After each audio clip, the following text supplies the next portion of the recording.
नमस्कार दोस्तों, स्वागत करती हूँ आपका हमारे YouTube परिवार स्मार्ट स्टडी अप्रोच में, जहाँ पर आज हम डे 4 यानी 28 मार्च 2027 के सेकंड शिफ्ट के पेपर का डिस्कशन करेंगे, जिसमें हमारा टॉपिक है child care and education.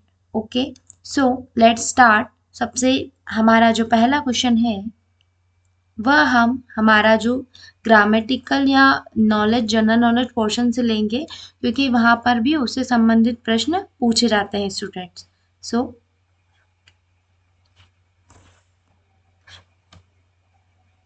Question number है हमारा जो है 1। क्वेश्चन नंबर 1 में ये देखिए, great general knowledge and logical ability.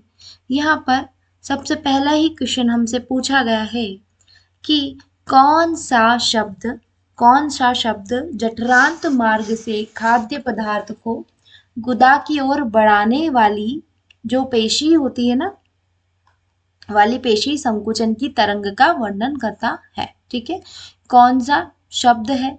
ठीक है, जो जीआई जो ट्रैक है हमारी, ठीक है, वहां से खाद्य पदार्थ को गुदा की ओर बढ़ाने वाली पेशी संकुचन की तरंग का वर्णन करता है।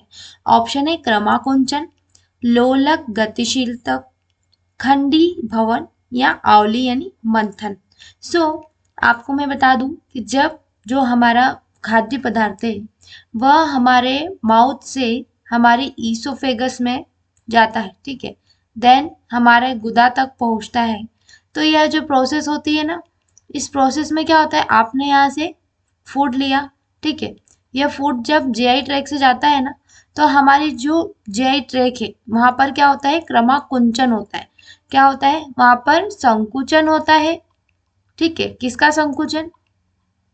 जो हमारे जीआई ट्रैक है, ठीक है, वहां पर पेशियों का संकुचन होता है, देन शिथिलता होती है। ठीक है, देन शिथिल हो जाती है हमारी पेशी। सो इससे क्या होता है कि भोजन आगे की ओर खसकता है। ठीक है, सो इसमें शब्द पूछा गया है कि इस प्रोसेस में क्या शब्द यूज किया है या फिर क्या है उसका फुल फॉर्म। सो यह है क्रमाकुंचन। सो हमारा यहाँ पर राइट ऑप्शन है क्रमाकुंचन। देन हमारा नेक्स्ट क्वेश्चन है क्वेश्चन नंबर 6। क्वेश्चन नंबर 6 में हमसे यहाँ पर पूछा गया है कि इनमें से किस समय पर यौन परिपक्वता प्राप्त हो जाती है। वह समय पूछा है। ओके स्टूडेंट्स, सो वयस्कावस्था, वया संधि, शिशुवीय अवस्था या इनमें से कोई नहीं।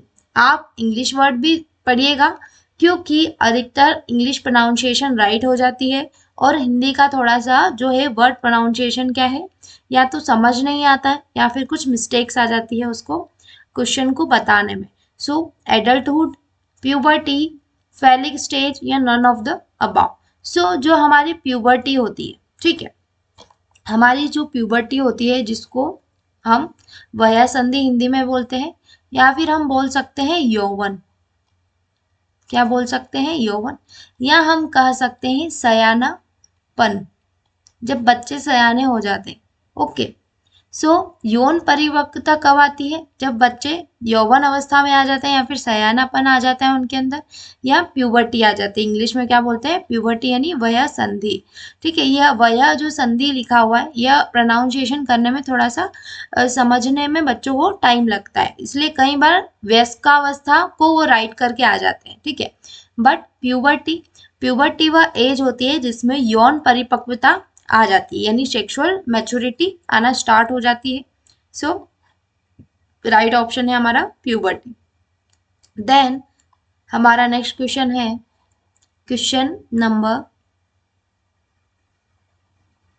9 नंबर पे है। क्वेश्चन नंबर 9, यहाँ पर हमसे पूछा गया है एड्स जो है, AIDS can spread from an infected person to another. ठीक है, एड्स एक संक्रमित व्यक्ति से दूसरे व्यक्ति को के माध्यम से फैल सकता है। किसके माध्यम से पूछा गया है? ऑप्शन है भोजन साझा करने से, रक्ताधान खून चढ़ाने से, कंघा साझा करने से या मच्छर के काटने से। जब हम संक्रमित व्यक्ति है कोई सा, ठीक है, संक्रमित व्यक्ति है कोई, उसका जो ब्लड है, ठीक है, वह स्वस्थ व्यक्ति को देते हैं, ठीक है, स्वस्थ व्यक्ति को दिया जाता है। क्या होता है, संक्रमित व्यक्ति का जो HIV जो उसके इन्फेक्टेड है उसके अंदर, वह स्वस्थ व्यक्ति के अंदर भी ब्लड के थ्रू इंटर कर जाता है। ओके, इसीलिए क्या करते हैं कि जिनको HIV होता है या एड्स होता है, वह जो संक्रमित होता है उसका ब्लड किसी को नहीं दिया जा सकता, यानी रक्तदान नहीं हो सकता उसका। यहाँ पर क्या आ जाएगा, एड्स एक संक्रमित व्यक्ति से दूसरे संक्रमित व्यक्ति या फिर दूसरे व्यक्ति को रक्तदान खून चढ़ाने के माध्यम से फैल सकता है। देन हमारा नेक्स्ट क्वेश्चन है जो कि क्वेश्चन नंबर है 15। 15 में हमसे पूछा गया है कि यौनारंभ तक ले जाने वाले परिवर्तनों की अवधि को कहते हैं। यहाँ पर पूछ ली गई है अवधि, ठीक है। यहाँ पर भी यौनारंभ हो रहा है, ठीक है। यौनारंभ कब होता है, प्यूबर्टी के टाइम पे। अभी हमने रिसेंट में पढ़ा प्यूबर्टी, जिसको क्या कहते हैं, वयः संधि, ठीक है।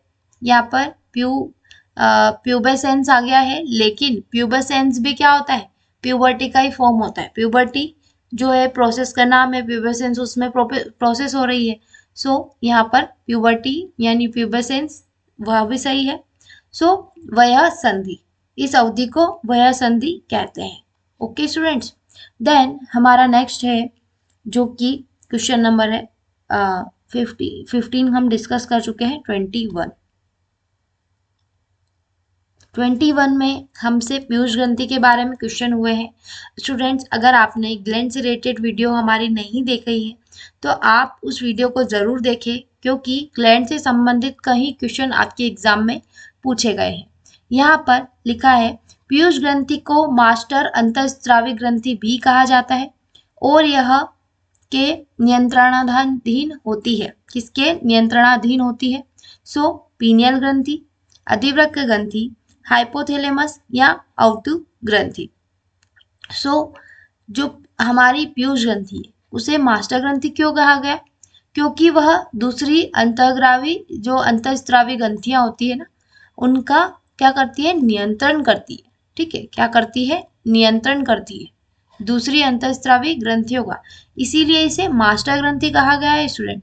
लेकिन इसी को भी नियंत्रण करने वाला कौन है? इसको नियंत्रण करने वाला है हाइपोथैलेमस। हाइपोथैलेमस कहाँ प्रेजेंट होता है? ब्रेन में। हाइपोथैलेमस का काम क्या होता है कि यह जो भी ग्लैंड्स है उन सब का नियंत्रण करता है। ठीक है, जो पीयूष ग्रंथि है उसको नियंत्रित कौन करता है? हाइपोथैलेमस। और पीयूष ग्रंथि जो है दूसरी अंतःस्रावी ग्रंथियों को नियंत्रित करती है। ओके, देन हमारा नेक्स्ट है क्वेश्चन नंबर 45 है।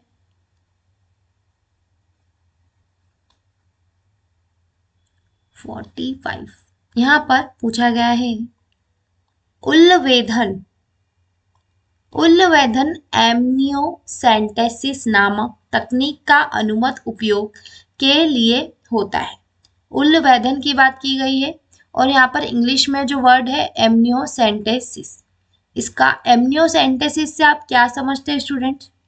एमनियोसेंटेसिस मतलब जो हमारा जो गर्भवती महिला होती है, जो कि जो प्रेगनेंसी पीरियड होता है, उस समय जब उसका तिमाही परीक्षण किया जाता है तो उसके अंदर जो उनके डमी बेली में जो एमनियोटिक फ्लूइड होता है, ठीक है, जो बेबी के आसपास प्रेजेंट होता है, उस एमनियोटिक फ्लूइड का टेस्ट लगाया जाता है। यहाँ पर एमनियो वर्ड से आप क्या समझ रहे हैं? Amniotic fluid. ओके, उसका टेस्ट लगाया जाता है। यह इस तकनीक को एमनियोसेंटेसिस कहा जाता है। ठीक है, यहाँ पर ऑप्शन दिए गए हैं क्यों लगाया जाता है टेस्ट। आनुवंशिक असामान्यता का पता लगाने के लिए, गर्भस्थ शिशु का लिंग ज्ञात करने के लिए, कृत्रिम वीर्य सेचन के लिए, या किसी कोखदाई माता के गर्भाशय में भ्रूण का स्थानांतरण करने के लिए। हमारा यहाँ पर राइट ऑप्शन क्या है? आनुवंशिक असामान्यता का पता लगाने के लिए। कि हम जो एमनियोटिक फ्लूइड लेते हैं बच्चे का, किसके थ्रू लेते हैं? सिरिंज के थ्रू लेते हैं। कहाँ से? जो बेली होता है, ठीक है, जो नाभि होती है वहां से हम लेते हैं और उस एमनियोटिक फ्लूइड का टेस्ट लगाते हैं प्रयोगशाला में, और हम यह पता करते हैं कि जो बच्चा है उसके अंदर किसी प्रकार की डिसेबिलिटी तो नहीं है या फिर एबनॉर्मल तो नहीं है। कौन सा एबनॉर्मल? जेनेटिक एबनॉर्मल, ठीक है।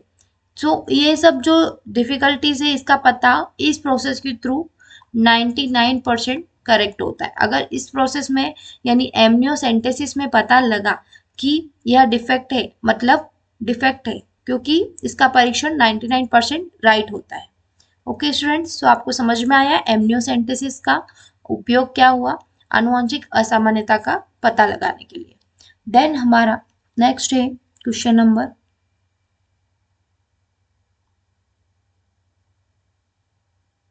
21। 45 तो हम पहुंच ही गए हैं।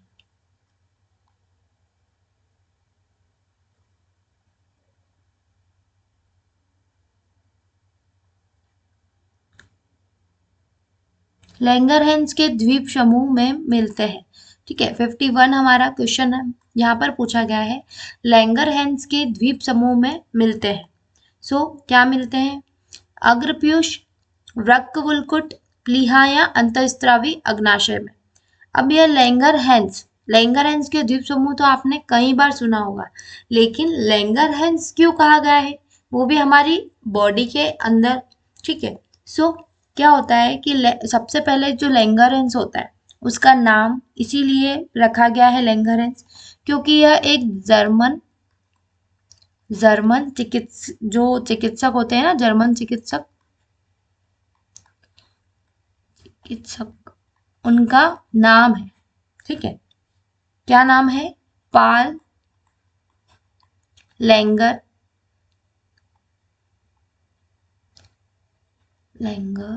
हैंस, पाल लैंगर हैंस इनका नाम है। इनके नाम पर लैंगरहैंस के द्वीप समूह नाम रखा गया है। ओके स्टूडेंट्स, यह क्या करता है?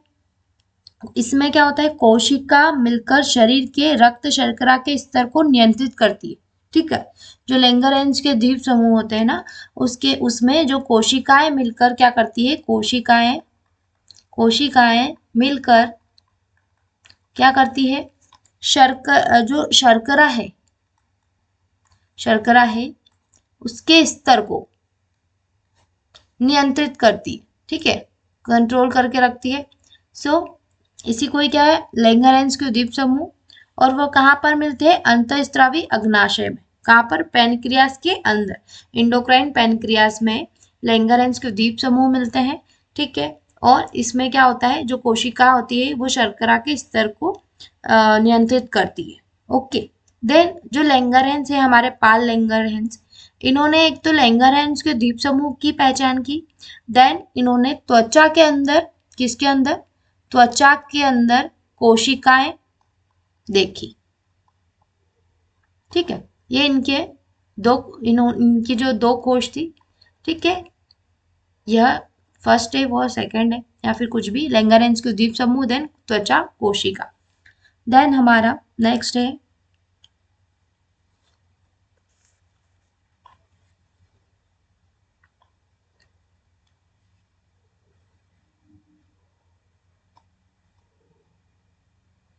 देन हमारा आ जाता है मेन पोर्शन हमारा, जिसमें हम चाइल्ड केयर एंड एजुकेशन की बात करते हैं।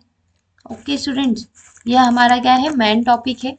हमने अभी जो नॉलेज वाला फील्ड है उसके अंदर कुछ क्वेश्चन देखे। अब हम हमारे टॉपिक की बात करते हैं। यहाँ पर हमारा पहला क्वेश्चन है, वह रिफ्लेक्स जो प्रारंभिक सामाजिक संबंध में मददगार होता है, ठीक है। प्रारंभिक क्या होता है? सामाजिक संबंध में मददगार होता है, उसके बारे में, उस रिफ्लेक्स के बारे में आपको बताना है। सो स्टूडेंट्स, रिफ्लेक्स से रिलेटेड पहले भी क्वेश्चन पूछे जा चुके हैं, बट उनका जो था वो डायरेक्ट फॉर्म था। यहाँ पर इनडायरेक्टली पूछ लिया गया है कि सामाजिक संबंध में। ओके, सो ऑप्शन दिए गए हैं rooting reflex, palmar grasp reflex, tonic neck reflex या स्टेपिंग रिफ्लेक्स। सो इसमें राइट ऑप्शन क्या है हमारा, पामर ग्रास्प रिफ्लेक्स। इस रिफ्लेक्स के थ्रू क्या हुआ, इसमें एक तो इंद्रियों का होता है, मैंने आपको बताया था कि अगर हम बच्चे के तलवे में अगर हम चोट करें तो वह क्या करता है, अपनी उंगलियों को फैलाकर मोड़ लेता है। सो वह क्या था, रिफ्लेक्स था। लेकिन उसी रिफ्लेक्स के बाद में क्या हुआ कि जो युवा व्यक्ति होते हैं, ठीक है, युवा व्यक्ति जो होते हैं, युवा व्यक्ति को अधिक विकसित भोजन, ठीक है, को अधिक विकसित भोजन, हेरफेर, क्या होता है, हेरफेर और निपुणता कौशल, ठीक है, निपुणता कौशल प्रदान करता है, ठीक है, प्रदान करता है।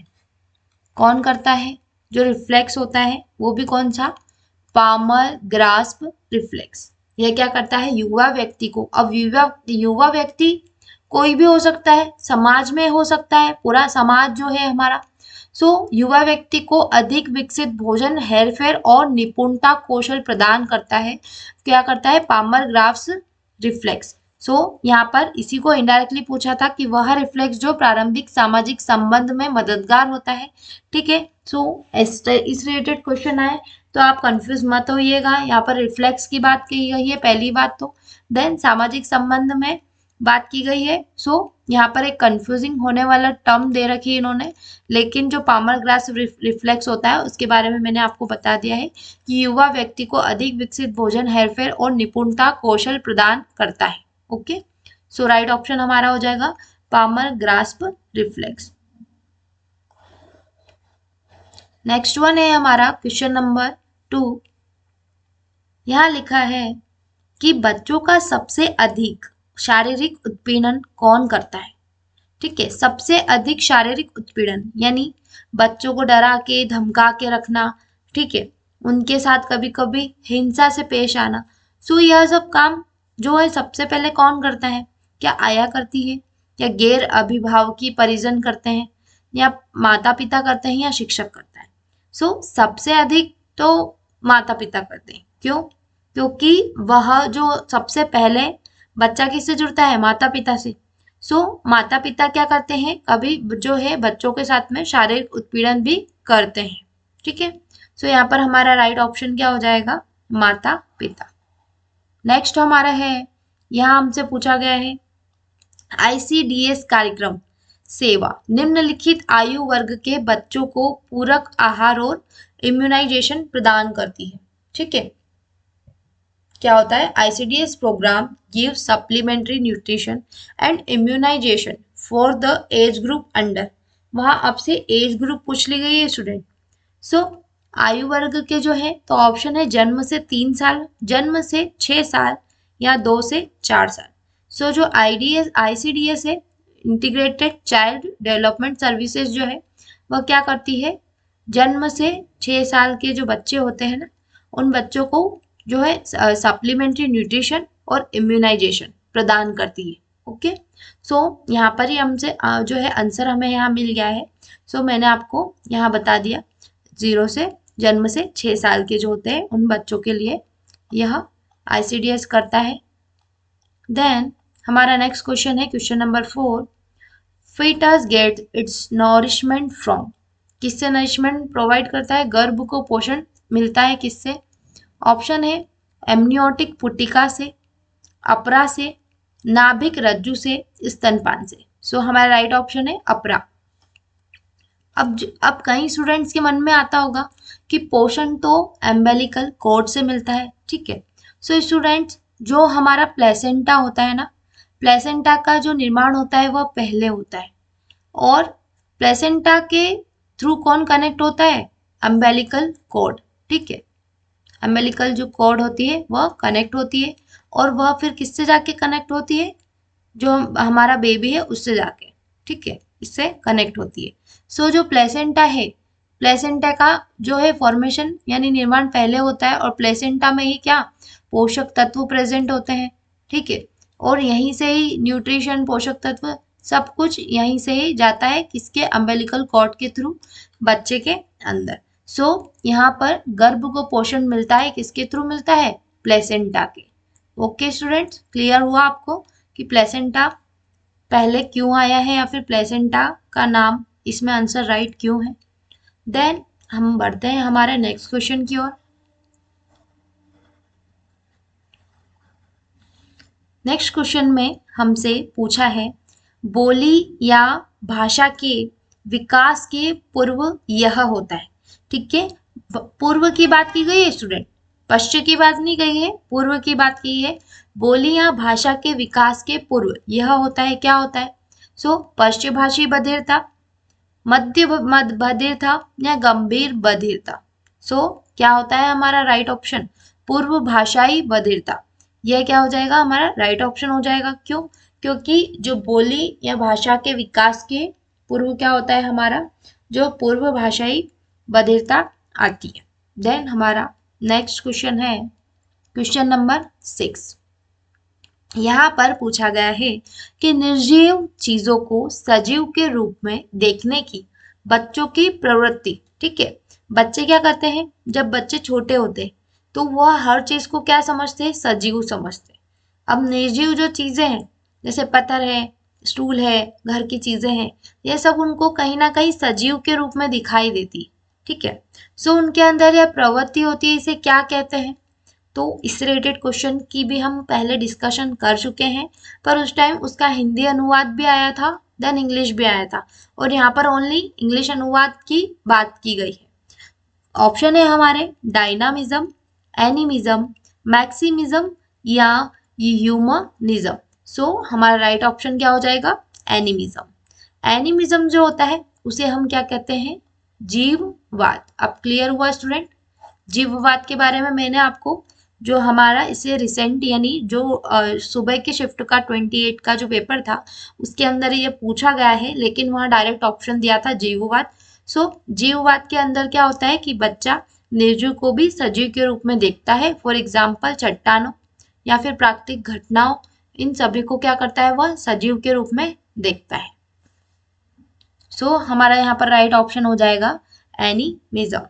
देन हमसे पूछा है घर आधारित कार्यक्रम, होम बेस्ड प्रोग्राम क्या क्या है, आपको यह बताना है स्टूडेंट। सो ऑप्शन दिए गए हैं,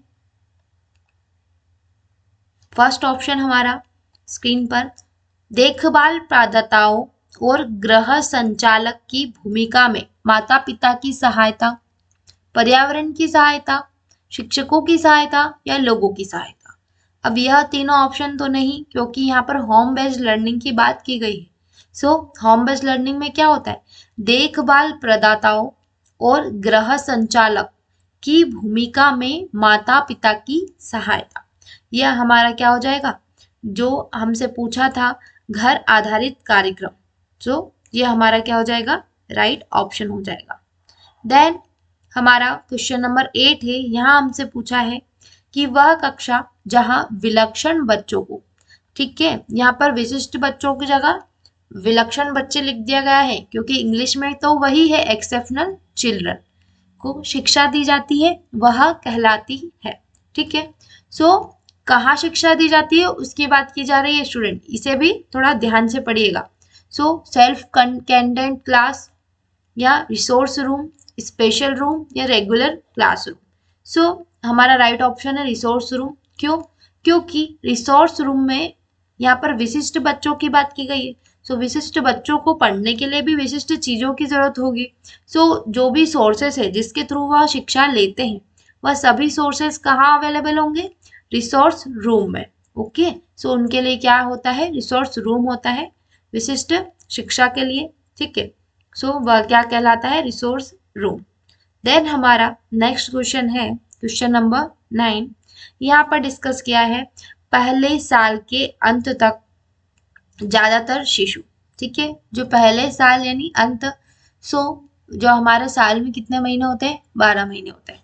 सो यहाँ पर बच्चे की बात की गई है कि वह 0 से लेकर 12 मंथ जो उसकी जर्नी होती है 1 साल की, उसमें जो 12 मंथ आते आते ज्यादातर शिशु में क्या होता है, अपने जन्मजात वजन से दुगनी हो जाती है, अपने जन्मजात वजन से तिगुनी हो जाती है।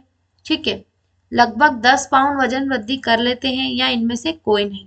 सो राइट ऑप्शन क्या हो जाएगा कि अपने जन्मजात वजन से तिगुनी हो जाती है, मतलब हो जाते हैं। सो क्या होता है कि फॉर एग्जाम्पल बच्चा 3 किलो का था जब वह हुआ था, उस वक्त का वेट किया जाता है बच्चे का। सो वह उस टाइम क्या था, 3 kg का था। और जब 1 साल के अंत तक यानी 12 महीने होते होते जो बच्चा था वह 9 kg का हो गया। ओके, मतलब इसके वजन का तिगुना हो गया। ठीक है, सो यही हमारा क्या है, राइट ऑप्शन है। और यही क्या है, क्वेश्चन में पूछा गया था कि पहले साल के अंत तक ज्यादातर शिशु अपने जन्मजात वजन से तिगुने हो जाते हैं। देन हमारा नेक्स्ट क्वेश्चन है, घर आधारित कार्यक्रम है। स्टूडेंट, होम बेस्ड लर्निंग से रिलेटेड आपको क्वेश्चन हर पेपर में मिल रहा है और एक बार नहीं, दो दो तीन तीन बार इसे पूछा जा रहा है। सो होम बेस्ड लर्निंग को आप अच्छे से समझ लीजिएगा। यहाँ पर घर आधारित कार्यक्रम है पूछा है, ऑप्शन दिए गए हैं। माता पिता में अधिकार भाव और आत्मसम्मान को सशक्त करना, माता पिता की निर्भरता मजबूत करना, केवल बच्चे तक पहुंचना, केवल लोगों तक पहुंचना। सो घर आधारित कार्य कौन से हैं कार्यक्रम, यह भी नहीं है क्योंकि निर्भरता पर हमको नहीं टिकना है, हमको उनका जो आत्मसम्मान है और जो अधिकार भाव है बच्चों के ऊपर उसे सशक्त करना है। ठीक है, यही हमारा क्या है, होम बेस्ड लर्निंग।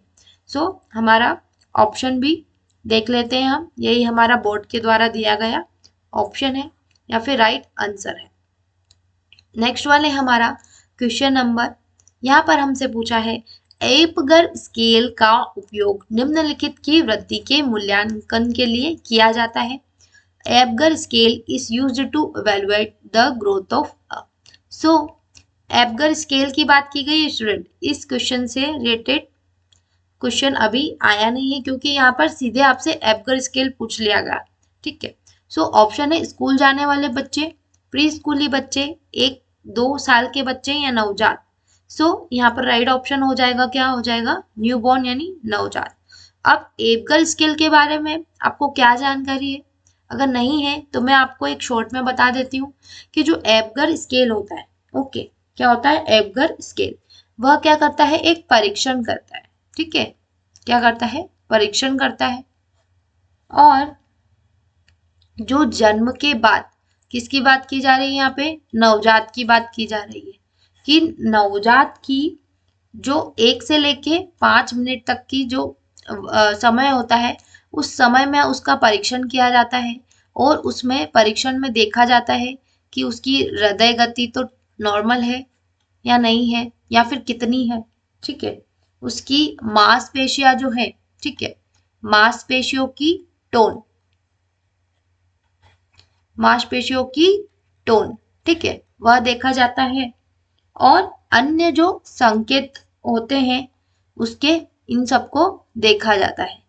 ठीक है, सो इस परीक्षण के अंतर्गत देन उसमें भी क्या होता है, कुछ स्केल कहा गया है तो इसे भी किसी कैटेगरी में डिवाइड किया गया है स्टूडेंट। ठीक है, सो वो कैटेगरीज क्या है वह भी मैं आपको बता देती हूँ कि वह कैटेगरीज है, 3 कैटेगरीज है जिसमें रेंज दी गई है 7 से 10, देन हमारा 4 से 6, देन 0 से 3, यह हमारी रेंज दी है। अब 7 से 10 जो है इसमें जो आते हैं स्टूडेंट या फिर उनकी जो स्कोर आती है उनको एक्सीलेंट बोलते हैं। नवजात शिशु की बात की जा रही है, नवजात बच्चे का जो परीक्षण लगाया जाता है उसमें अगर उसका स्कोरिंग 7 से 10 है यानी उसकी हृदय गति भी नॉर्मल है, ठीक है, उसकी मांसपेशियों की टोन भी नॉर्मल है, उसके जो अन्य बॉडी के संकेत है, आकार है, शेप है, बॉडी वेट है, ऊंचाई है, जो भी है वो सब देखते हैं। तो अगर 7 से 10 का स्कोरिंग हो रहा है मतलब जो बच्चे की जो अवस्था है वो अच्छी है, अच्छी गुणवत्ता की अवस्था है। ठीक है, क्योंकि वह जैसे ही उसका बर्थ होता है उस टाइम का परीक्षण होता है। ओके, देन अगर 4 से 6 का स्कोर आता है, ठीक है, सो वह क्या होता है, असामान्य। क्या होता है, असामान्य परीक्षण होता है। और अगर 0 से 3 आता है तो वह क्या हो जाता है, चिंताजनक। यही क्या है, हमारा एबगर स्केल है। ठीक है, एबगर स्केल यह होता है। इसमें जो है एक हमारे जो साइंटिस्ट है या फिर डॉक्टर थे, ठीक है, डॉक्टर थे, उनका नाम था वर्जीनिया। क्या था, वर्जीनिया अबगर। ठीक है, अबगर जो था उनका सरनेम था। सो उसी अबगर से एबगर स्केल बन चुका है। ठीक है, डॉक्टर वर्जीनिया अबगर ने क्या किया था, एक जो उनके माइंड में रखने के लिए उन्होंने एक स्केल बना दिया था, जिसके थ्रू वह क्या करते थे, परीक्षण करते थे कि नवजात बच्चे के क्या क्या स्कोर है। सो वही जो स्केल है उसको एबगर स्केल बोलने लगे और उसका उपयोग करने लगे। सो जो होता है वृद्धि के मूल्यांकन के लिए यह किया जाता है। और किसकी वृद्धि के मूल्यांकन के लिए, नवजात की वृद्धि के मूल्यांकन के लिए। सो स्टूडेंट, आपको समझ में आया। और इसका ईयर भी है कि किस ईयर में यह जो है डॉक्टर वर्जीनिया अबगर के द्वारा बताया गया था, तो 1952। इससे रिलेटेड क्वेश्चन अगर बन जाए, इसीलिए मैं आपको शॉर्ट में थोड़ा थोड़ा बताने की कोशिश करती हूँ। मेरी यही कोशिश रहती है कि आपका जो आंसर जो आप सिलेक्ट देख रहे हो बोर्ड के द्वारा या फिर इस क्वेश्चन के द्वारा, सो वह कैसे आ रहा है, यह एक मेरा बताने का उद्देश्य होता है। देन हमारा जो है क्वेश्चन नंबर 12 है। यहाँ पर पूछा गया है कि नेत्र गोलक, नेत्र गोलक समझ रहे हैं आप, जो हमारे नेत्र होते हैं, ठीक है, नेत्र गोलक होते हैं,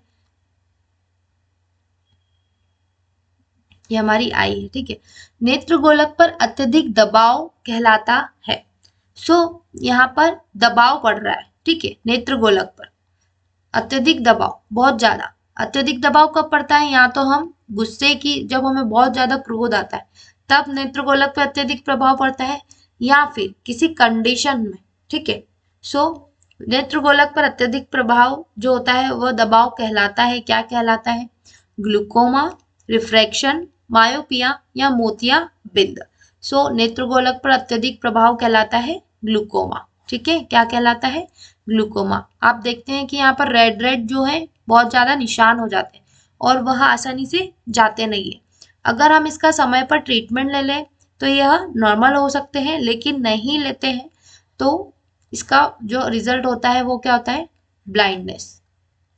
ठीक है, ब्लाइंडनेस आ जाती है अगर हम ग्लूकोमा का जो है सही टाइम पर ट्रीटमेंट ना ले। ठीक है, अब जो होता है इसको काला मोतियाबिंद भी बोलते हैं। किसको, ग्लूकोमा को क्या बोलते हैं, काला मोतिया बिंद। ठीक है, नेक्स्ट टाइम अगर ग्लूकोमा ना आए और काला मोतियाबिंद आ जाए तो आपको उसे राइट लगा कर आना है। इसीलिए मैंने इसका एक दूसरा जो नाम है वो भी आपको बता दिया। ठीक है, ग्लूकोमा एक और कंडीशन के कारण होता है, जो हमारी आई होती है उसमें क्या प्रेजेंट होता है, जो लिक्विड प्रेजेंट होता है, तरल पदार्थ। ठीक है, तरल पदार्थ जो प्रेजेंट होता है अगर उसकी मात्रा भी ज्यादा हो जाती है, ठीक है, सो उससे भी क्या हो जाता है, धुंधलापन आ जाता है। ठीक है, हमारी आंखों में तो धुंधलापन आ जाता है, तो वह भी क्या होता है, ग्लूकोमा का एक कारण बनता है। और अगर उसका नहीं सही टाइम पे उसका ट्रीटमेंट ना हुआ तो ब्लाइंडनेस हो जाती है स्टूडेंट। सो और ये जो ग्लूकोमा होता है उसकी कोई एज लिमिट नहीं होती, वह किसी भी एज में हो जाता है, लेकिन वृद्धि बढ़ने के साथ साथ यह क्या होता है, यह भी जो होता है वृद्धि के साथ साथ वृद्धि में जो ज्यादा उम्र दराज के उनको ज्यादा प्रभावित करता है। सो आपको समझ में आया, रोल ऑफ ग्लूकोमा यानी नेत्र गोलक पर अत्यधिक दबाव कहलाता है, क्या कहलाता है, ग्लूकोमा। देन हमारा नेक्स्ट क्वेश्चन है क्वेश्चन नंबर 13। वहां हमसे पूछा गया है कि मल्टीपल कॉग्निटिव अक्षमताओं वाले व्यक्ति का किसी एक हुनर में विलक्षण दक्षता होती है, यह क्या कहलाता है।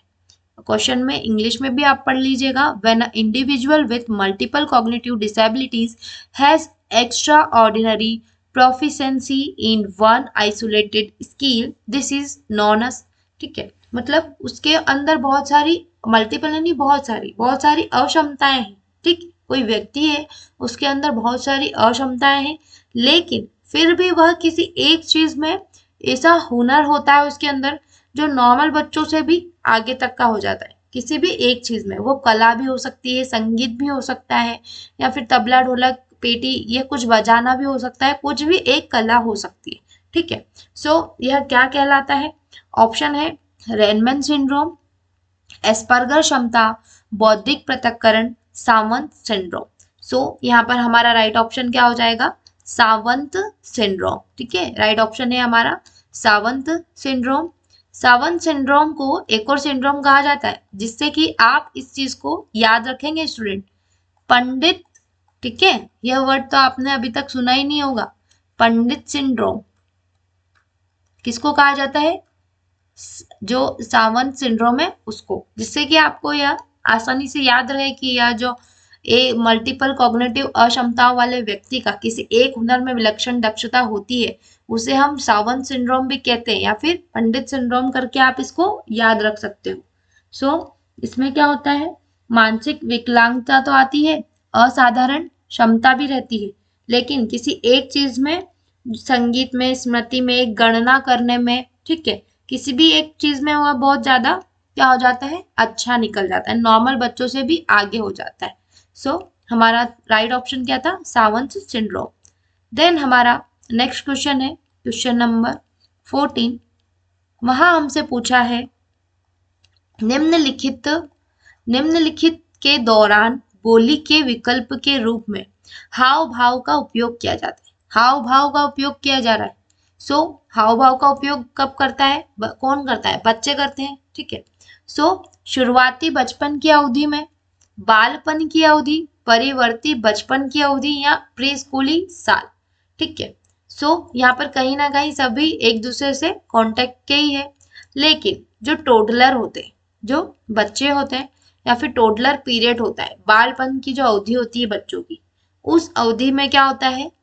हाव भाव का उपयोग किया जाता है, मतलब एक्सप्रेशन, ठीक है, जो होता है gestures are used as a substitution for speech during, ठीक है। सो हाव भाव का जो है उपयोग किया जाता है, सो किस में किया जाता है? बालपन की अवधि में जो होता है हाव भाव का उपयोग किया जाता है।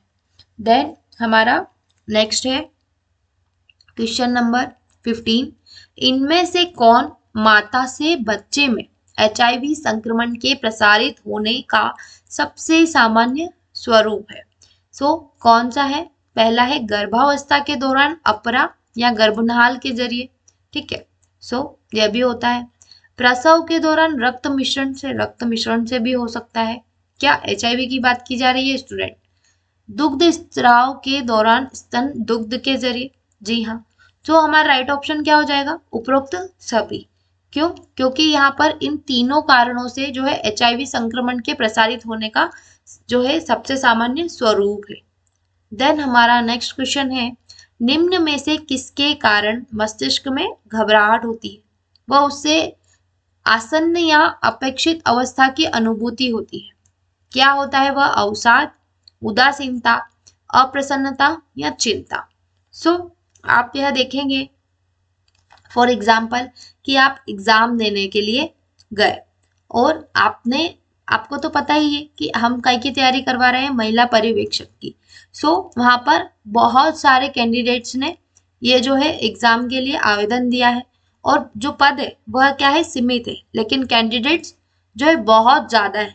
सो आप जब एग्जाम हॉल में जाएंगे तो आप इतने कैंडिडेट्स को देखकर क्या हो जाएंगे? चिंतित हो जाएंगे, ठीक है, इतने कैंडिडेट्स को देखकर चिंतित हो जाएंगे या चिंता में पड़ जाएंगे। इसके कारण क्या होगा? मस्तिष्क में घबराहट होगी और उससे आसन्न या अपेक्षित अवस्था की अनुभूति होगी, कि मतलब आपके माइंड में आसन्न स्थिति आ गई, या फिर आपको जो है कंसंट्रेशन नहीं हो पा रहा है, ठीक है। सो या फिर आपको घबराहट होने लग गई कि अरे बाप रे इतने बच्चे, मेरा सिलेक्शन होगा कि नहीं होगा, ठीक है। यह एक नॉर्मल वे में आपको बता रही हूँ, ऐसा आपको नहीं करना है, ठीक है। सो यहाँ पर हमारा जो हो जाएगा चिंता, हमारा राइट ऑप्शन हो जाएगा। देन है question number 17, acquired immunodeficiency syndrome, AIDS उत्पन्न करने वाला विषाणु किससे परजीवी करता है? ठीक है, एड्स उत्पन्न कर रहा है, कौन कर रहा है? विषाणु जो होता है HIV वायरस होता है वह किसे परजीवित करता है?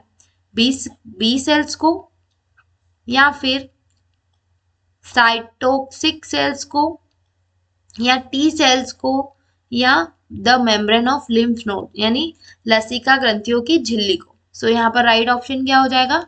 Helper T cells. So helper T cells को किस प्रकार जो है एड्स करता है, मतलब परिजीवित करता है? सो जो हेल्पर टी सेल्स होते हैं, सबसे पहले ये प्रेजेंट का होता है।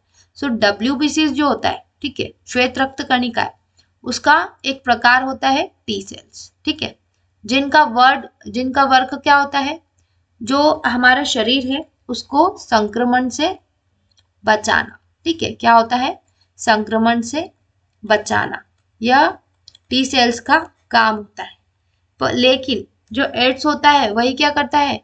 टी सेल्स के ऊपर हमला कर देता है, ठीक है, जिससे कि जो संक्रमण से बचाने वाली चीज है उसी पर हमला हो गई तो बॉडी में संक्रमण होना तो निश्चित है, ठीक है। सो यहाँ पर क्या हो जाता है? जो टी सेल्स के ऊपर जो होता है एड्स क्या होता है? परजीवी हो जाता है। सो यहाँ पर कोशिका का नाम पूछा था तो हेल्पर टी सेल्स हमारी जो राइट ऑप्शन हो जाएगा। देन हमारा क्वेश्चन नंबर 18 है, किस निकाय ने क्षेत्रीय बाल सुरक्षा समितियों का स्थान लिया है? ठीक है, निकाय है उसने क्या किया कि जो क्षेत्रीय बाल सुरक्षा है वो समितियों का स्थान ले लिया है, ठीक है।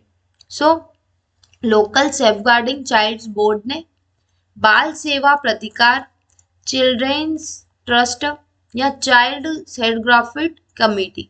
सो यहाँ पर क्या हो जाएगा हमारा right option? Local safeguarding child's board. Local मतलब जो वहां के हैं, कहाँ के? जहाँ समिति प्रेजेंट है और जिस एरिया का उन्हें प्रावधान दिया गया है उसी एरिया में जो है वहीं के लोकल में सेफगार्ड चाइल्ड्स बोर्ड है। तो उन्होंने क्या किया कि उस निकाय ने क्षेत्रीय बाल सुरक्षा समितियों का स्थान ले लिया, ठीक है। सो आपका राइट ऑप्शन हो जाएगा local safeguard child's board. Then हमारा नेक्स्ट है क्वेश्चन नंबर 19। यहाँ पूछा गया है प्राणी की एक विक्षोभित अवस्था, ठीक है, विक्षोभित अवस्था जिसके साथ कुछ शारीरिक परिवर्तन हो रहे हैं और कार्य आवेग शामिल है, ठीक है। मतलब कार्य आवेग मतलब क्या है? इम्पल्स, ठीक है। आवेग को क्या बोलते हैं? इम्पल्स, ठीक है।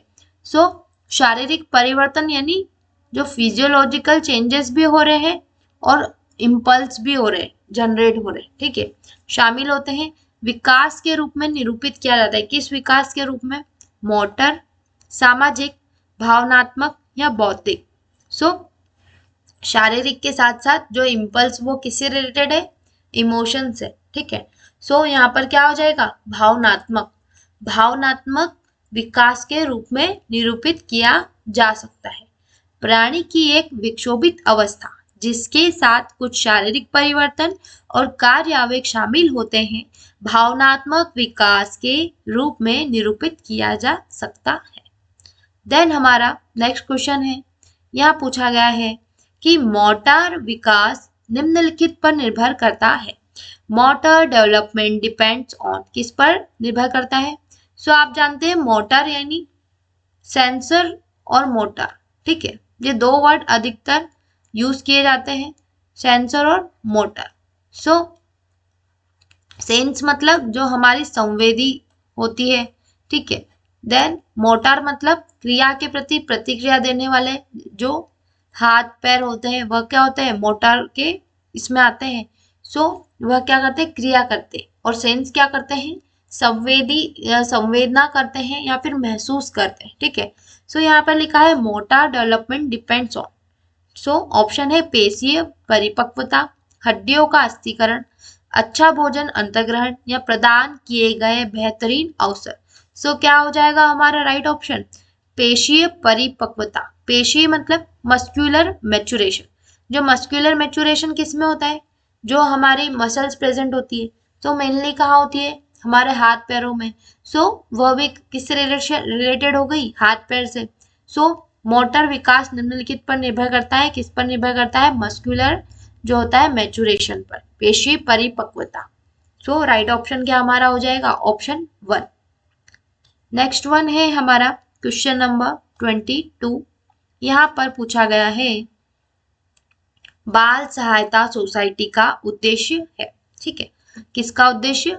बाल सहायता सोसाइटी यानी the aim of the children's aid society is मानवाधिकार, बाल सुरक्षा, महिला एवं बाल सुरक्षा। सो यहाँ पर आपसे सोसाइटी का बताया गया है कि एक सोसाइटी है जो कि बाल सहायता करती है। ठीक है, सो बाल सहायता यानी बच्चों की सहायता। सो जो बच्चों की सहायता करेगी उसी सोसाइटी का उद्देश्य क्या रहेगा? कि बाल सुरक्षा, protection of children.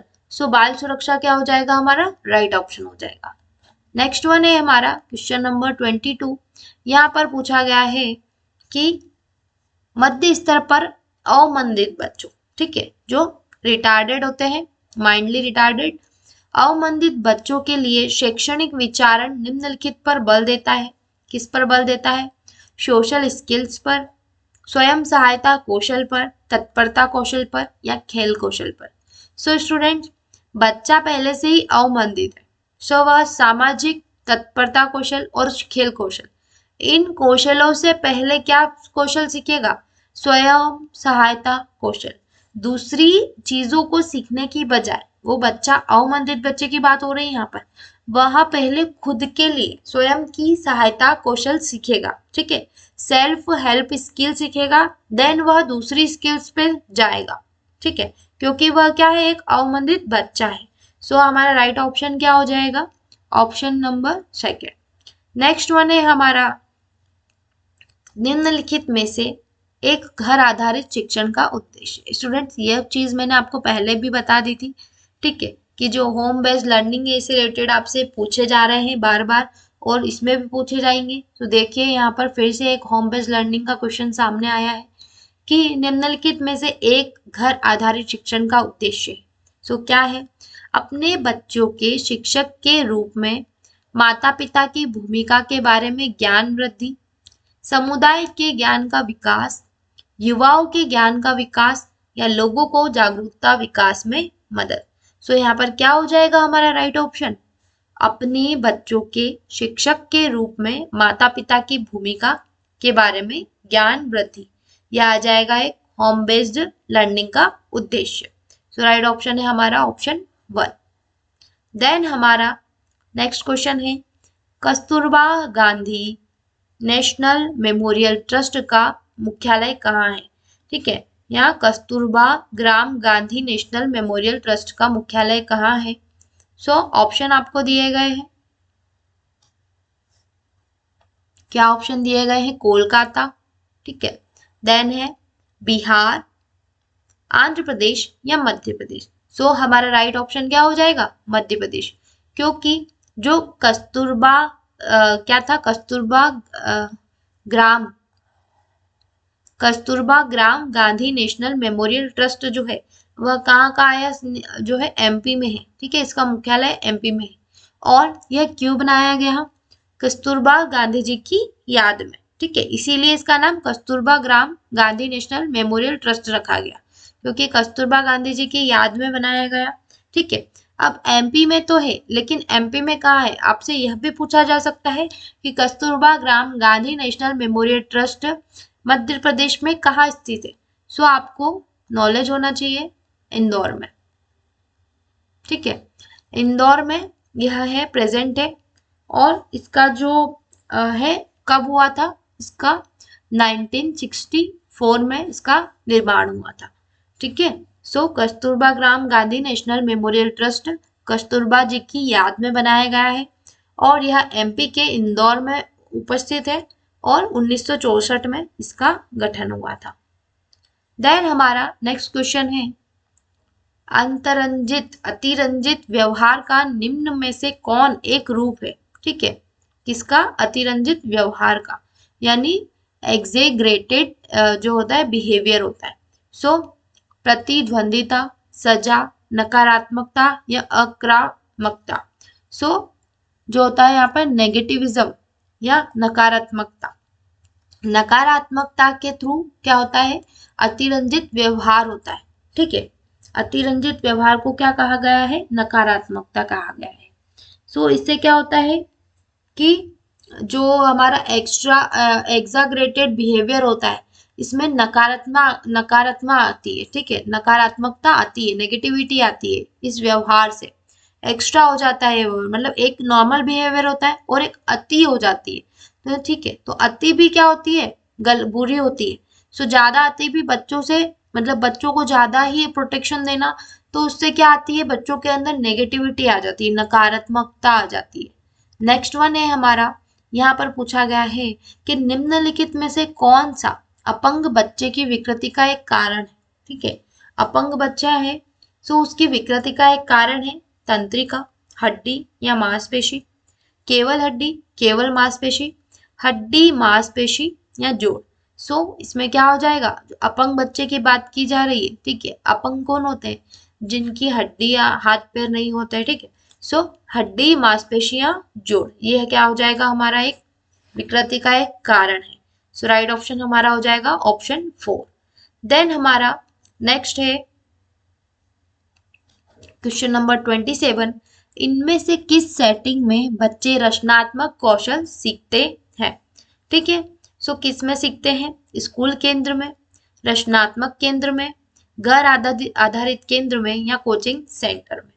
So students, रचनात्मक कौशल जो होता है वो बच्चों को होम बेस्ड लर्निंग में ही सिखाया जाता है। ठीक है, या फिर उनके अंदर डेवलप किया जाता है।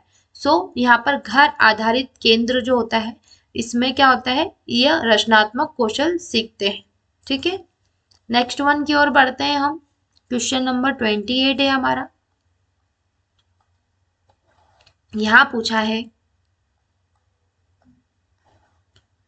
निम्नलिखित के लिए व्हील चेयर, रैंप और विशिष्ट उपकरणों की आवश्यकता होती है। किनके लिए व्हील चेयर और रैंप की आवश्यकता होती है, अक्षम व्यक्ति, शारीरिक रूप से विकलांग व्यक्ति, विशिष्ट बच्चे या विलक्षण बच्चे। सो जो शारीरिक रूप से विकलांग होते हैं। ठीक है, व्हील चेयर किन के लिए होती है, जिनके पैरों में समस्या होती है। ठीक है, पैर में मतलब पैर की जो हड्डियां है वो विकसित नहीं हुई, या फिर कट गए पैर, या फिर जो उनकी बैक बैक जो होती है वह टूटी हुई रहती है। ठीक है, सो उन लोगों के लिए व्हील चेयर होती है। सो शारीरिक रूप से विकलांग, मतलब शरीर के कुछ किसी भी पार्ट से जो सक्षम नहीं होते हैं, हैंडीकेप्ड होते हैं, सो उनके लिए व्हील चेयर, रैंप का उपकरणों की आवश्यकता होती है। सो राइट ऑप्शन हो जाएगा हमारा ऑप्शन 2। देन हमारा नेक्स्ट है बाल कल्याण एवं शोध ब्यूरो के उद्देश्य। ठीक है, किसके, बाल कल्याण के एवं शोध ब्यूरो के, शोध ब्यूरो लिखा गया है यहाँ पर, यह ध्यान से पढ़िएगा आप। ठीक है, सो क्या उद्देश्य है, बच्चों की समस्याओं पर वैज्ञानिक अनुसंधान। ठीक है, उद्देश्य है महिलाओं के लिए पूरक आहार, यहाँ पर शोध ब्यूरो का उद्देश्य नहीं है। यह अनाथों के लिए राहत का विस्तार एक शोध ब्यूरो का उद्देश्य नहीं है। महिलाओं की चिकित्सकीय सुविधाएं उपलब्ध कराना, यह सभी क्या है, शोध ब्यूरो का उद्देश्य नहीं है। लेकिन यहाँ पर बाल कल्याण एवं शोध ब्यूरो का उद्देश्य पूछा गया है। सो हमारा जो ऑप्शन 1 है, बच्चों की समस्याओं पर वैज्ञानिक अनुसंधान। ठीक है, जो शोध कौन करते हैं, वैज्ञानिक करते हैं, तो यहाँ पर वैज्ञानिक अनुसंधान हो रहे हैं बच्चों की समस्याओं पर। सो ये क्या हो जाएगा, हमारा एक मेन उद्देश्य हो जाएगा। ऑप्शन नंबर 1 हमारा क्या हो जाएगा, राइट हो जाएगा। देन हमसे पूछा है क्वेश्चन नंबर 30, यहाँ पर कप पकड़ने से पहले व्यक्ति की सांस लेने, निगलने और स्तनपान करने की क्षमता निरूपित करती है। क्या निरूपित करती है, बैटी, यहाँ पर जो बैटी है वह एक जो है एबिलिटी, मतलब सिद्धांत है। सो इसमें कप पकड़ने से पहले सांस लेने, निगलने और स्तनपान करने की क्षमता क्या निरूपित करती है, किसी सिद्धांत को। ठीक है, सो कौन सा है वह सिद्धांत, सामान्य से विशिष्ट सिद्धांत, शिरोपुच्छीय सिद्धांत, समीप दूराभिमुख सिद्धांत या व्यवहार सिद्धांत का विन्यास।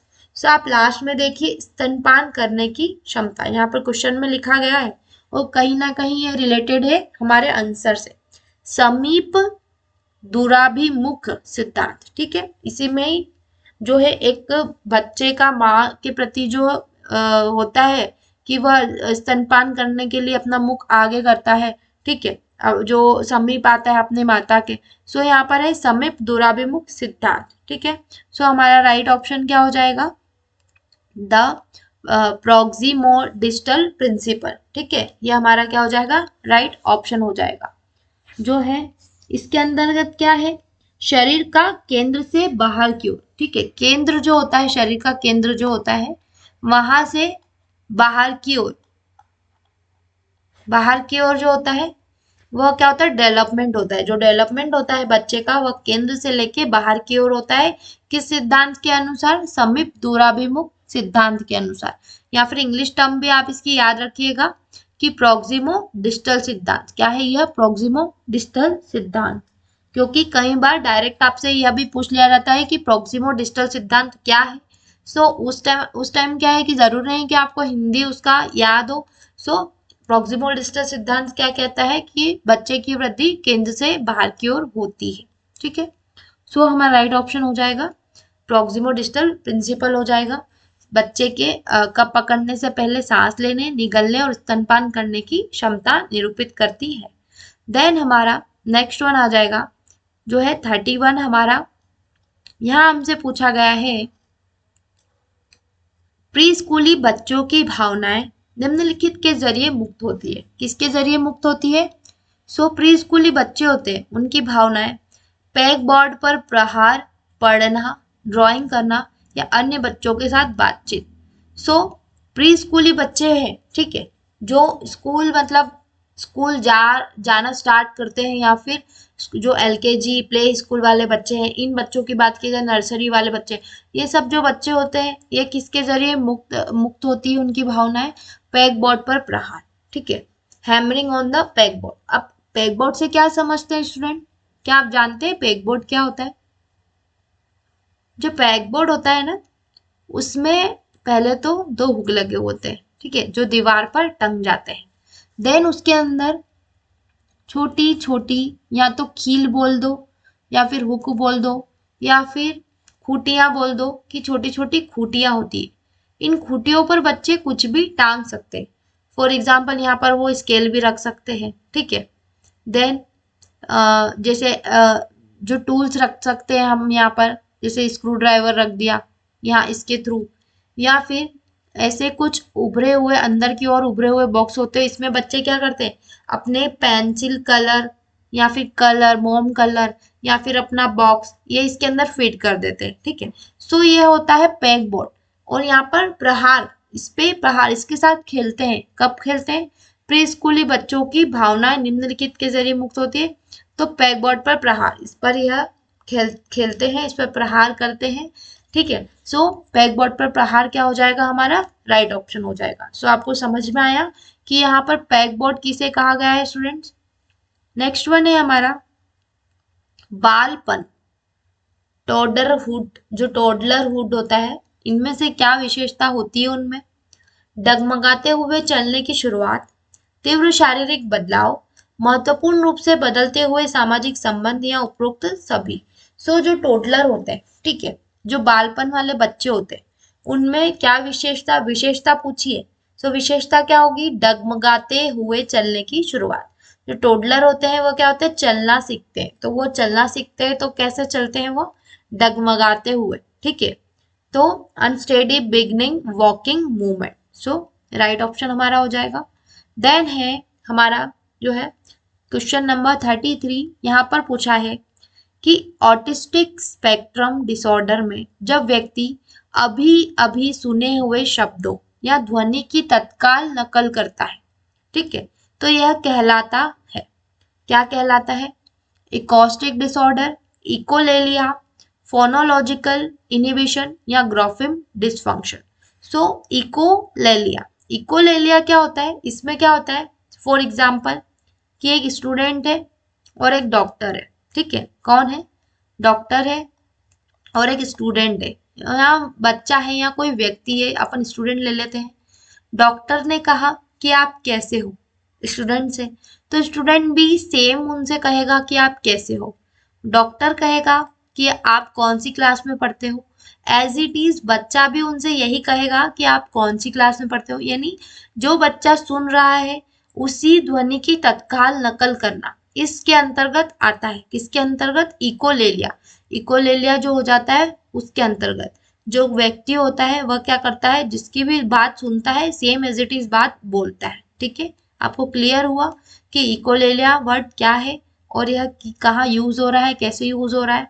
ठीक है, देन बढ़ते हैं हमारे नेक्स्ट क्वेश्चन की ओर।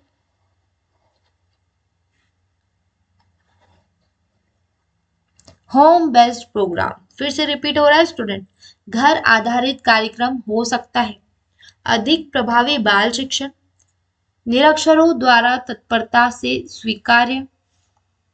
देन हमारा नेक्स्ट है पर्यावरण केंद्र, या फिर हमारा ऑप्शन 4 है रेडली एक्सेप्टेड बाय पेरेंट्स।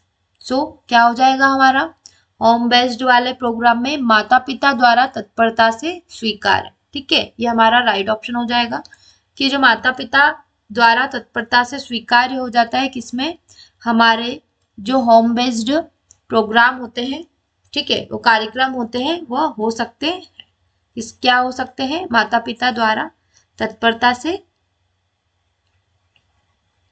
स्वीकार्य। देन हमारा नेक्स्ट क्वेश्चन है क्वेश्चन नंबर 35, शैशव, बालपन और किशोरावस्था। ठीक है, इन तीनों की बात की जा रही है स्टूडेंट। शैशव, बालपन तथा किशोरावस्था शारीरिक ऊंचाई और वजन में तेज वृद्धि की अवस्था होती है। ठीक है, होती है, लेकिन इनमें से कौन सबसे तेज, ठीक है, कौन सबसे तेज है से सबसे धीमे। ठीक है, सबसे तेज है, मान लो 3rd नंबर वाला सबसे तेज है, से सबसे धीमे अवधियों का क्रम प्रस्तुत करता है। आपको अवधि का क्रम बताना है। अवधि तो आपको पता है, या फिर अवधि के बारे में तो आपसे कई क्वेश्चन पूछ चुके हैं, अब आपको अवधि का क्रम बताना है। सो पहला क्रम है शैशव, बालपन, किशोरावस्था। यह एक अवधि है, लेकिन ऊंचाई और वजन जो है उसमें क्या है, तेज वृद्धि की अवस्था, यह नहीं है। किशोरावस्था, बालपन, शैशव, शैशव किशोरावस्था, बालपन, या बालपन शैशव किशोरावस्था। सो सबसे पहले जो आता है इन्फेंसी। ठीक है, यानी शैशव, जो शैशवावस्था होती है उसमें सबसे ज्यादा ऊंचाई और या वजन में वृद्धि होती है। ठीक है, और यहाँ फिर शैशवावस्था में बच्चा सबसे ज्यादा वृद्धि में क्या करता है, बैठना सीखता है, ठीक है, रेंगना सीखता है, खड़ा होना सीखता है। यह सभी चीजें किसमें सीखता है बच्चा, जो शैशवावस्था होती है, शैशव होता है, वह धीरे धीरे अपने अंदर डेवलप करता है। ठीक है, देन आ जाता है हमारा किशोरावस्था। इस अवस्था में भी क्या होता है कि बच्चों के अंदर तेजी से वृद्धि की अवस्था होती है, लेकिन शैशव से कम। ठीक है, किशोरावस्था में जो होती है उम्र क्या होती है, 12 से 18 होती है। ठीक है, सो इसमें क्या होता है कि शारीरिक और भावनात्मक बदलाव आते हैं। ठीक है, किसके अंदर, जो बच्चा है उसके अंदर शारीरिक और भावनात्मक यह बदलाव आते हैं। ठीक है, सो यौवन अवस्था भी आती है, इसमें सयानापन आता है। तो ये जो भारी बदलाव आते हैं ये आते हैं हमारे किशोरावस्था में, जो कि हमारे दूसरे नंबर का जो है। देन हमारा बालपन। बालपन में क्या होता है कि जो बच्चा होता है उसके अंदर सामाजिक समझ आती है। ठीक है, सामाजिक समझ आती है। देन गर्व व शर्म, इन दोनों चीजों की इसके अंदर समझ आने लगती है। ठीक है, गर्व व शर्म की। सो ऊंचाई और वृद्धि के अकॉर्डिंग जो है इससे इस क्रम में जो है प्रस्तुत किया जाता है। ठीक है स्टूडेंट, अब समझ में आया कि शैशव, देन किशोरावस्था, देन बालपन क्यों आया। ठीक है, बढ़ते हैं हमारे नेक्स्ट क्वेश्चन की ओर। जीन पिगेट के संवेदी मोटर, सेंसरी मोटर अवधि का यह नाम इसलिए पड़ा है कि शिशु उस भाषा के प्रति संवेदी होते हैं जो अपना लालन पालन करने वालों को बोलते सुनते हैं। शिशु अपनी इंद्रियों और मोटर प्रेरक पेशी गतिविधियों के जरिए सूचना एकत्र करते हैं। उद्दीपन के प्रति शिशु भाषा और मोटर गतिविधियों के जरिए अनुक्रिया करते हैं, या इनमें से कोई नहीं। सो आपसे किसके बारे में पूछा है? एक तो जो जीन पिगेट है, ठीक है, जीन पिगेट के संवेदी मोटर या सेंसरी मोटर अवधि का यह नाम इसलिए पड़ा, ठीक है, संवेदी और सेंसरी की बात की जा रही, और जहां भी सेंसरी की बात की जाती है वहां किसकी? इंद्रियों की बात की जाती है, ठीक है। सो हमारा जो नेक्स्ट सेकंड ऑप्शन है, शिशु अपनी इंद्रियों और मोटर, ठीक है, प्रेरक पेशी जो होती है गतिविधियों के जरिए सूचना एकत्र करते हैं। क्या करते हैं? सूचना एकत्र करते हैं। सो यहाँ पर हमारा जो सेकंड है वह राइट ऑप्शन हो जाएगा, किसके लिए? संवेदी मोटर या सेंसरी मोटर की अवधि के लिए। देन हमारा नेक्स्ट है कि निम्नलिखित में से कौन ऑर्थोपेडिक रूप से विकलांगता का एक प्रकार है, ठीक है, ऑर्थोपेडिक रूप से विकलांगता का एक प्रकार है, ठीक है। सो जो ऑर्थोपेडिक होते हैं उसमें कौन आते हैं? एक सामान्य चिकित्सक होते हैं, ठीक है, सामान्य चिकित्सक होते हैं, लेकिन इसके अलावा वह किसके होते हैं? कूल्हे व घुटने के या फिर पेट व टखने के, ठीक है। यहाँ पर ऑर्थोपेडिक के बात की गई थी इसलिए मैंने आपको बताया। सो ऑर्थोपेडिक रूप से विकलांगता का एक प्रकार है, ठीक है, विकलांगता का एक प्रकार है, क्या है? पोलियोमेलाइटिस, हाइपर सेलिटी, ओमिशन, या फिर हमारा एक और है डिस्टॉर्शन। सो जो हमारा पोलियोमेलाइटिस होता है, ठीक है स्टूडेंट, पोलियोमेलाइटिस होता है, पोलियोमेलाइटिस में क्या होता है कि विकलांगता का एक प्रकार है, ठीक है। इसने पूछा है कि निम्नलिखित में से कौन ऑर्थोपेडिक रूप से विकलांगता का एक प्रकार है। सो इसमें क्या होता है? पोलियोमेलाइटिस जो होता है वह क्या होता है? विकलांगता का एक प्रकार है, ठीक है। और यह जो है यह मेनली किसको प्रभावित करता है? मस्तिष्क को। किसको करता है? मस्तिष्क को व रीढ़ को, ठीक है, किसको करता है? मस्तिष्क को व रीढ़ को। सो इससे क्या होता है? जो तंत्रिका तंत्र होता है ना उसके अंदर जो प्रॉब्लम आ जाती है, सो यह मस्तिष्क और रीढ़ को प्रभावित करता है। कौन करता है? पोलियोमेलाइटिस करता है। सो हमारा जो राइट ऑप्शन हो जाएगा कि निम्नलिखित में से कौन ऑर्थोपेडिक रूप से विकलांगता का एक प्रकार है। सो और पोलियोमेलाइटिस। नेक्स्ट वन है हमारा युग्मज। जो हमारा युग्मज होता है के गर्भाशय की दीवार से जुड़ने की प्रक्रिया कहलाती है युग्मज की, ठीक है। युग्मज जो है हमारा, जिसको हम क्या कहते हैं? Zygote. Zygote getting attached to the uterine wall is called, क्या कहते हैं उसे? भ्रूण निर्माण कहते हैं, इम्प्लांटेशन, निषेचन, या गर्भ निर्माण। सो हमारा राइट ऑप्शन क्या है? इम्प्लांटेशन। इम्प्लांटेशन जो प्रोसेस होती है इसमें क्या होता है कि जो हमारा जाइगोट होता है ना, जाइगोट हमारा अटैच हो जाता है यूट्राइन वॉल, ठीक है, यूट्राइन वॉल से, या फिर गर्भाशय की जो दीवार है वहां से जुड़ जाता है, ठीक है। उसके बाद में क्या होता है? देन हमारा जो है फर्टिलाइजेशन और गर्भ निर्माण, ठीक है, या फिर गर्भाधान बोल सकते हैं। गर्भधारण की जो सबसे पहली जो सफल हमारा इम्प्लांटेशन होता है ना, यह पहली प्रोसेस होती है। किसकी होती है? गर्भधारण की, ठीक है।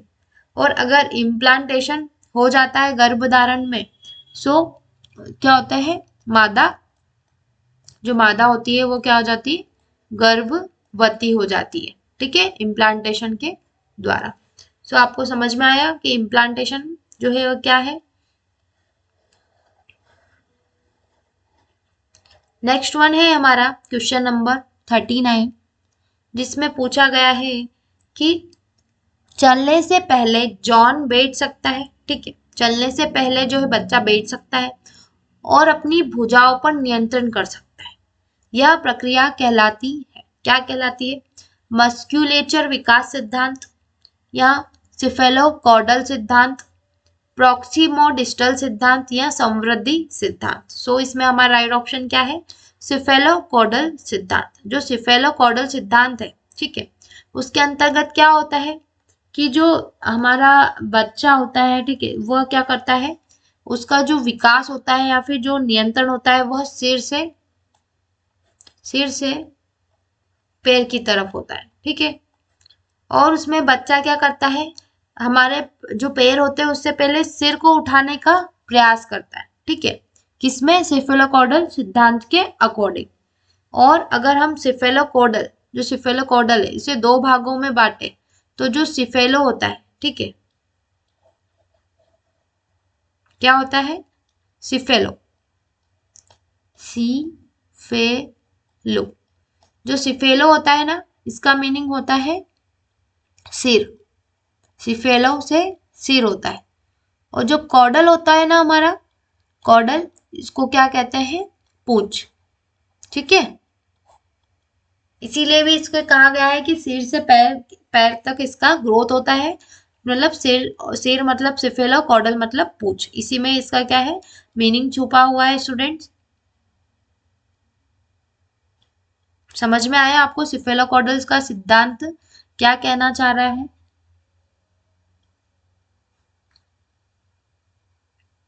हमारा राइट ऑप्शन हो जाएगा सिफेलोकॉडल सिद्धांत। देन हमारा नेक्स्ट वन है क्वेश्चन नंबर 40। इसमें पूछा गया है किस अवधि में शिशु के शरीर का आकार और उसकी शारीरिक संरचना में नाटकीय वृद्धि होती है, ठीक है। नाटकीय वृद्धि मतलब उसमें जो होता है हिलना डुलना, ठीक है, मूवमेंट करना। कौन सी अवधि है, वह शिशु के शरीर का आकार भी और उसकी शारीरिक संरचना में भी, ठीक है, आकार भी बनता है, शारीरिक संरचना भी बनती है और नाटकीय वृद्धि होती है। कौन सी वह होती है, गर्भ की अवधि, ठीक है, जो फिटस होता है, जो फिटस यानी फिटस किसको कहते हैं कि एकदम बच्चा जो है पूरी तरीके से बन चुका है, मैच्योर हो चुका है किसके, गर्भ के अंदर। देन वो क्या था, चाइल्ड बर्थ के पहले की जो है अवस्था होती है, गर्भ की अवधि होती है, उसमें क्या होता है, शरीर का आकार और शारीरिक संरचना में वृद्धि होती है, ठीक है। हमारा राइट ऑप्शन हो जाएगा गर्भ की अवधि, ऑप्शन नंबर 4। नेक्स्ट वन है हमारा क्वेश्चन नंबर 41। यहाँ पर डिस्कस किया गया है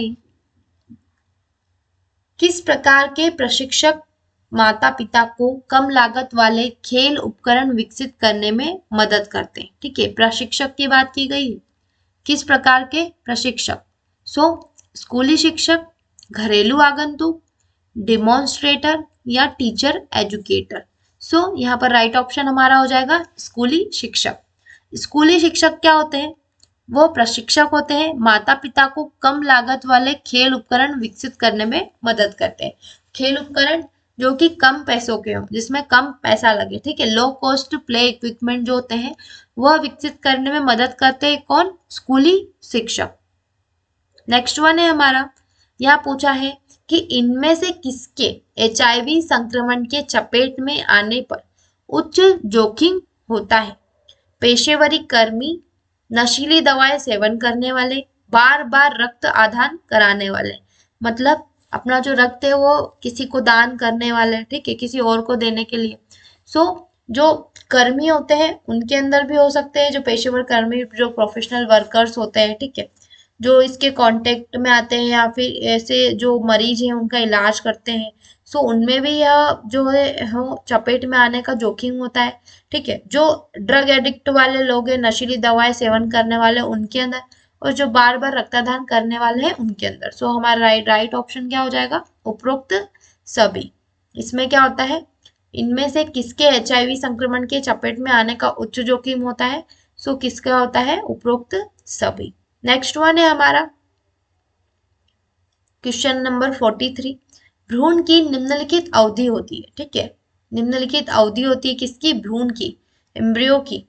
एम्ब्रियो का जो हमारा germinal period, then embryo period, then हमारा फिटस पीरियड, ये तीनों पीरियड्स के बारे में मैंने आपको बताया था, ठीक है, और डायग्राम बनाकर और उसकी एज भी बताई थी। कौन से वाले में, जो हमने फर्स्ट, आई थिंक फर्स्ट वाला ही था, 4th डे की जो फर्स्ट शिफ्ट थी 28 की, उसी के अंदर भी हमने डिस्कस किया था और उसके पहले भी किया था, क्योंकि एम्ब्रियो से रिलेटेड बहुत से क्वेश्चन पूछे गए हैं। अगर आपने नहीं देखी है तो वह वीडियो जाकर जरूर देखें। मैं बार बार आपको हर चीज डिटेल में नहीं बता सकती, ठीक है, क्योंकि मैं कई बार इस चीज को बता चुकी हूँ। यहाँ पर पूछा है भ्रूण की निम्नलिखित अवधि होती है 2 से 8 सप्ताह, 2 से 14 सप्ताह, 2 से 20 सप्ताह या 2 से 24 सप्ताह। सो क्या होती है भ्रूण की अवधि? 2 से 8 सप्ताह की। ठीक है, किसकी? भ्रूण की पूछी है। आपसे एक जगह जर्मिनल की भी पूछ ली है। ठीक है, जर्मिनल की भी पूछ ली है, तो वह कितनी होती है? 0 से 2 सप्ताह। ठीक है, देन फिटस की, तो फिटस की तो 8 सप्ताह से लेके जो चाइल्ड बर्थ तक का जो गर्भ, हाँ, प्रसव के पहले तक का पीरियड होता है वह। ठीक है, नेक्स्ट वन है हमारा क्वेश्चन नंबर 44। यहाँ पूछा है सामान्य शैक्षणिक अवस्था में शारीरिक अक्षमता वाले छात्रों की गतिविधि को अधिकतम करना कहलाता है। ठीक है, हम क्या कर रहे हैं कि सामान्य शैक्षणिक व्यवस्था कर रहे हैं। ठीक है, शारीरिक अक्षमता वाले जो बच्चे हैं, ठीक है, उन छात्रों की जो गतिविधि है उसको अधिकतम करना है हमको, तो वह क्या कहलाता है? तो कहीं ना कहीं हम क्या कर रहे हैं? उनको उनकी मदद कर रहे हैं। ठीक है, उनकी हेल्प कर रहे हैं। सो उनकी क्या क्षमता बढ़ाने के लिए, या फिर सो हमारे ऑप्शन क्या हो जाएंगे? ऑप्शन दिए गए हैं नैदानिक शिक्षण, एक हम देख चुके हैं क्या? हाँ, आरंभिक हस्तक्षेप। ठीक है, पहला ऑप्शन है आरंभिक हस्तक्षेप। नेक्स्ट वन है हमारा नैदानिक शिक्षण, देन न्यूनतम प्रतिबंधात्मक परिवेश या एकीकृत निर्देश। सो जो स्पेशल स्टूडेंट होते हैं ना, उनकी बात की गई थी यहाँ पर कि सामान्य शैक्षणिक व्यवस्था में शारीरिक अक्षमता वाले छात्रों की गतिविधि को अधिकतम करना क्या कहलाता है? एकीकृत। ठीक है, एकीकृत निर्देश। ठीक है, integrated instruction, integrated instruction. Next one है आज की वीडियो का, यह हमारा लास्ट क्वेश्चन है स्टूडेंट्स। ठीक है, यहाँ पर पूछा गया है उंगली के संचालन में शामिल छोटी मांसपेशियों के उपयोग को कहा जाता है। ठीक है, अब उंगली की बात की जा रही है। ठीक है, उससे क्या होता है? जो हमारी छोटी छोटी मांसपेशियां कहाँ प्रेजेंट होती है? हमारे फिंगर्स में। ठीक है, सो फिंगर्स का अगर हमको मांसपेशियों का संचालन करना है अच्छी तरीके से, सो हमें उंगलियों की एक्टिविटी करनी पड़ेगी। ठीक है, और बच्चों को, छोटे बच्चों में क्या है कि अगर बचपन से ही वो एक्टिविटी कराएंगे तो वो बड़े होंगे जब तक वो अच्छी तरीके से डेवलप हो जाएगी। जो हमारी छोटी छोटी मांसपेशियां है उनकी बात की जा रही है। सो ग्रास मोटर गतिविधि, फाइन मोटर गतिविधि, लोकोमोटर्स गतिविधि या नेत्रहस्त समन्वय। सो क्या हो जाते हैं? हमारी फाइन मोटर एक्टिविटी हो जाती है। क्या होती है? एक्टिविटी होती है। प्री स्कूल में या फिर प्ले स्कूल में या फिर स्कूल में यह जो है आजकल एक्टिविटियां परफॉर्म होने लग गई है, जिनको क्या कहते हैं? फाइन मोटर गतिविधियां। मैं आपको एग्जाम्पल दूंगी तो आपको यह और भी अच्छे से समझ में आएगा। For example pencil. ठीक है, पेंसिल पकड़ता है बच्चा तो क्या होता है? उससे उंगली का संचालन होता है और छोटी मांसपेशियां जो होती है वो अच्छे से वर्क करती है। क्यों? क्योंकि हम उंगलियों से फोर्स करके, है ना, लिखते हैं। देन जो कैंची है, ठीक है, हम कैंची से आर्ट एंड क्राफ्ट करते हैं। ठीक है, बच्चों को करवाते हैं। तो सीजर्स का भी जो उपयोग होता है उससे क्या होती है? छोटी मांसपेशियां जो होती है उसका संचालन होता है। देन जो होता है हमारे बटन लगाना, बच्चे जो कपड़े पहनकर आते, शर्ट पहनकर आते, उनके उनमें क्या उंगलियों की सहायता से बटन अप करना। ठीक है, क्या करना? Button up. सो उससे भी क्या होगा? जो हमारी उंगलियों का संचालन होगा। तो ये सब क्या है? फाइन मोटर एक्टिविटीज है। ठीक है, समझ में आया आपको फाइन मोटर एक्टिविटीज क्या है? ठीक है, फाइन मोटर एक्टिविटीज। सो हमारी जो उंगलियां हो रही है उसका संचालन हो रहा है, छोटी मांसपेशियों का जो उपयोग है उस वो हो रहा है, तो उसको क्या कहा जाता है? Fine motor activity. So students, ये हमारा जो है 28 वाला फोर्थ का जो सेकेंड शिफ्ट का पेपर आज हमने देख लिया है स्टूडेंट। इसके बारे में मैंने पूरी कोशिश की है आपको एक एक पॉइंट क्लियर करने की स्टूडेंट। ठीक है, देन इससे रिलेटेड जो हमारे आगे के पेपर सॉल्व है वो भी आपको टाइम टू टाइम मिलते रहेंगे। पूरी कोशिश कर रही हूँ कि आपको जो है एग्जाम से पहले मैं सारे जो क्वेश्चन पेपर्स है वो मैं डिटेल में आपको अच्छे से सॉल्व करवा सकूँ स्टूडेंट। ठीक है, अब हम मिलते हैं हमारे नेक्स्ट वीडियो में। Thank you students.